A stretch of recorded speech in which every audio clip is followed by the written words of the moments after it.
और फिर किया था तो 3 दिन बाद मतलब इतना अच्छा लग रहा था और इतना हल्का लग रहा था, लेकिन वो फीलिंग है ना हमेशा नहीं रहती है। वो जब कोर्स किया जब भी रहती है। तो मेरे को ऐसे लगता था कि कमी है पर ना श्री गीता जी के इसमें तो मेरे को कभी कमी लगी ही नहीं। मेरे को ऐसे था कि 1 साल का कोर्स है, उसके बाद में मैं ये नहीं करूँगी क्योंकि अपने को यही स्थिर नहीं रहना, उससे आगे बढ़ना है। लेकिन मेरे को ऐसे कभी इसमें कमी नजर नहीं आई कि मतलब गलती नजर नहीं आई कि ये इतनी बड़ी गलती कर रही है।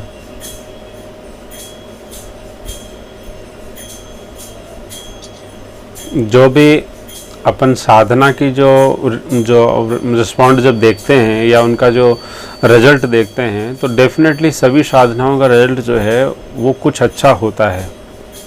लेकिन साधना कौन करता है भाई? साधक या फिर जीव या जो प्राणी है वो साधना करेगा, लेकिन वो किसके बल पे करता है? जैसे मान लीजिए आपने कहा मौन रहना है, तो मौन एक क्रिया हो गई, तो मौन रहेंगे आप तो एक क्रिया हो गई, लेकिन किसके लिए मौन रहेंगे ये एक अलग भाव हो गया।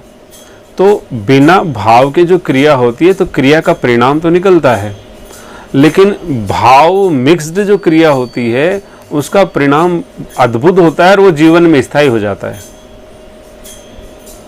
बात समझे कुछ?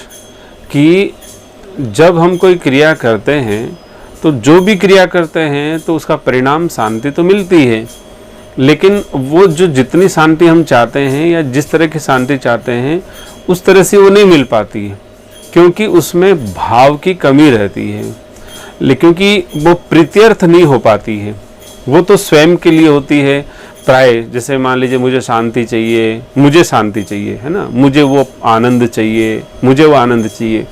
उसमें ये भाव नहीं आ पाता कि मेरे सर्वस्व को वो सुख चाहिए, मेरे प्रभु को मैं वो क्या दूं, मेरे प्रियतम को या मेरे प्राणेश्वर को या मेरे सर्वस्व को या मेरे भगवान हरि या श्री राम जी को मैं कैसे लाड लडाऊं? क्या मैं ऐसा दे दूं ताकि उनको सुखी कर सकूं? क्या मैं उनके लिए ऐसा कुछ कर दूं? कहने का मतलब है कि रिवर्स हो गया है ना सब कुछ।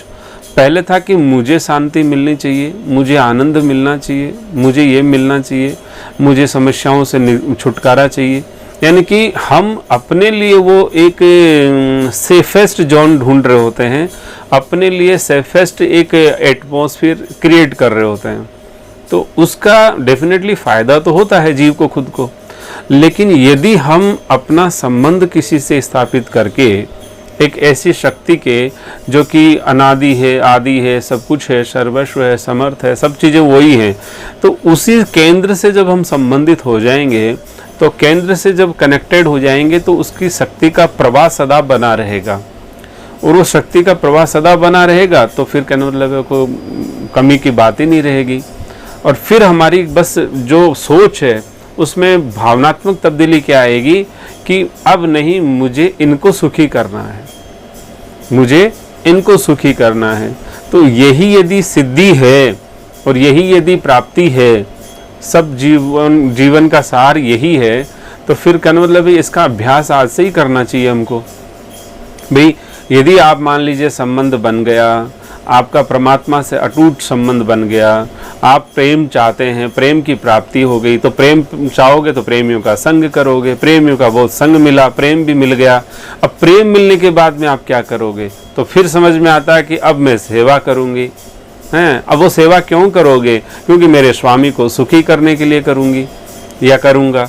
तो कहने का मतलब है कि जब हमारा अंतिम लक्ष्य भी उनको सुखी करना है, तो फिर आप प्रथम यानी कि शुभारंभ भी उसी से करोगे, तो आप तो सिद्धि पे चले गए ना डायरेक्ट, आपको तो तुरंत ही सिद्धि मिल गई।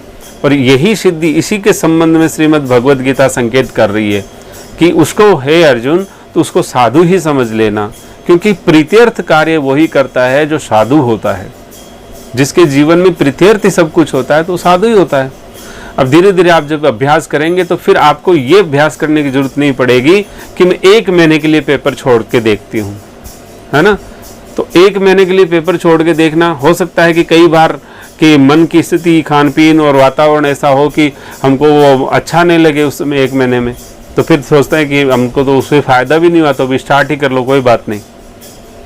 लेकिन यदि हमारा इस तरह से जीवन रहेगा कि हम प्रीत्यर्थी काम करने लग जाएं, प्रीत्यर्थी कर्म करने लग जाएं, प्रीत्यर्थी क्रिया हो जाए, तो फिर हमारे जीवन में कर्म ही बनेगा, सब कुछ वही बनेगा, पुरुषार्थी होगा और वो परमात्मा के प्रीत्यर्थी होगा। तो यही हमारा शुभारंभ और यही हमारी सिद्धि है। तो हम तो आज ही पहले दिन से सिद्ध बन गए, मान लीजिए इस दृष्टि से देखें तो। लेकिन उसमें ये भाव नहीं रहता कि हम सिद्ध बन गए, क्योंकि हमें तो सिर्फ स्वामी की सेवा ही करनी है बस। समझ में आई? राधे राधे। जी भैया, आया समझ में। कुछ फर्क नजर आया दोनों क्रियाओं में? दोनों क्रियाओं में फर्क मतलब डायरेक्ट मतलब डायरेक्ट लास्ट वाली सीढ़ी चढ़ना, और एक सीढ़ी चढ़ना और एक लास्ट वाली सीढ़ी चढ़ना। नहीं, लेकिन वो क्रम था ना, वो वाला जो आप कह रहे थे, वो एक सीढ़ी वाला भी नहीं था। राधे राधे। जी भैया, राधे राधे। उत्तम से उत्तम क्रिया कर लो, बहुत बड़ी क्रिया कर लो, लेकिन यदि भगवान से संबंधित होके नहीं करोगे तो वो भी आपके लिए भयंकर समस्या बन जाएगी। समझ गए? तो यदि हम परमात्मा से संबंधित होकर के कोई काम नहीं करेंगे, कोई सेवा नहीं करेंगे, कोई कर्म, भाई कर्म तो होता ही परमात्मा से संबंधित ही है, तो यदि हम कोई क्रिया ऐसी नहीं करेंगे जो परमात्मा से संबंधित नहीं है और हमारा अकर्म और विकर्म बनता रहा, तो हमें तत्काल तो साधना का लाभ दिखाई देता है, लेकिन वो साधना का लाभ सिर्फ आपके मानसिक और शारीरिक शरीर तक ही रहेगा, उससे ज़्यादा कुछ बढ़ नहीं पाएगा। इसलिए हमको वो सभी क्रियाएं किसी भी माध्यम से स्टॉप कर देनी चाहिए जो हरि से संबंधित नहीं है, जो श्री राम जी से संबंधित नहीं है, उन क्रियाओं को बंद कर देना चाहिए। भाई जो भगवान से संबंधित नहीं है, हमारे आराध्य से संबंधित नहीं है, उनको करके क्या करना है हमको। तो यदि ये हमारा अभ्यास डे 1 से बन जाएगा तो इस अभ्यास की सिद्धि अति शीघ्र होती है, क्योंकि इस अभ्यास में शुरुआत और अंतिम, शुभारंभ और अंत एक ही होता है। जैसे मान लीजिए कहीं अपने को चढ़ना है, किसी बिल्डिंग पे चढ़ना है या कहीं एक लोकेशन पे जाना है, तो बस एक कदम आपको बढ़ाना है और एक कदम बढ़ाते उसका टॉप आ जाएगा। तो अब टॉप आ गया, अब टॉप के आगे तो कुछ है नहीं है। तो अब कहने मतलब है कि टॉप पे पहुंच गए तो टॉप पे बैठे रहना है, वही टॉप है बस। तो ये एक उत्तम ये साधना का पक्ष है कि यहाँ पे यदि साधना हमारी सकारात्मक हुई और सावधानी पूर्वक हुई है, तो उसमें कहना मतलब है कि हमारी सिद्धि भी तत्काल ही हो जाती है, विलंब नहीं होता है। राधे राधे।